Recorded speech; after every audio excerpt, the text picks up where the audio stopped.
Pete Rose started his career by being drafted to the Cincinnati Reds in 1963. By the end of that year, he won Rookie of the Year, and all eyes were on Pete. Pete spent the first 15 years of his career in Cincinnati with the Reds. From 1963 to 68, he stayed with that team. Pete brought the Reds 2 World Series championships, one of which he won World Series MVP for. After that, he was dealt to the Phillies, where he won 1 World Series in 5 seasons. After that, he spent 1 season with the Montreal Expos, where he posted a .365 batting average, which is very good, before returning home to finish his career where it started with the Cincinnati Reds. Now that you have a background of Pete's 24-year career, let's dig into why I believe he should be a unanimous first ballot Hall of Famer by discussing the incredible amount of MLB records he holds.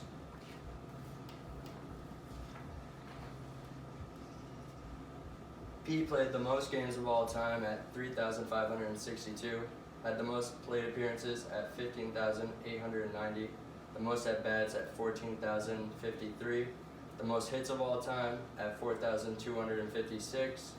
The only other player who had over 4,000 hits was Ty Cobb, and only 30 players ever reached 3,000. He had the most singles of all time at 3,215, the most times on base, 5,929, the most wins, 1,972. He's the only player in history to play 500 games at 5 different positions. As a switch hitter, he had the most runs in MLB history at 2,165, the most doubles, 746, the most walks, 1,566, the most total bases, 5,752. For his season accolades, he had the most seasons with 200 plus hits at 10 seasons, the most consecutive 100 hit seasons at 23, the most consecutive 600 plus at-bat seasons at 13, the most 600 at-bat total seasons at 17, the most seasons with 150 plus games played at 17, the most 100 plus games played seasons at 23. For his National League records, he has the most years played in the National League at 24, most consecutive years played in the National League at 24, most career runs in the National League at 2,165, the most doubles in the National League at 746, the most 5+ hit games in the National League at 10, the longest hit streak at 44 games, and the most hit streaks of 20+ games at 7.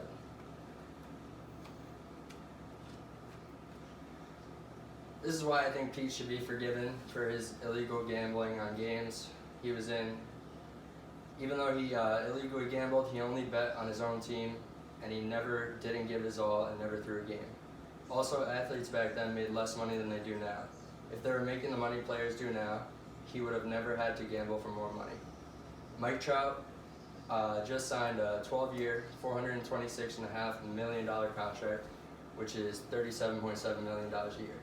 Pete Rose's biggest contract was 4 years, $3.24 million, or $810,000 a year. Trout was making $36.89 million more a year than Pete.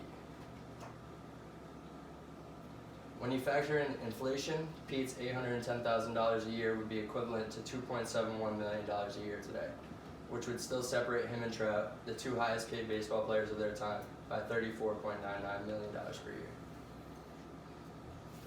Unlike Barry Bonds, Sosa, McGwire, he didn't cheat, no PEDs, just a great player who earned every accolade he got with hard work and dedication.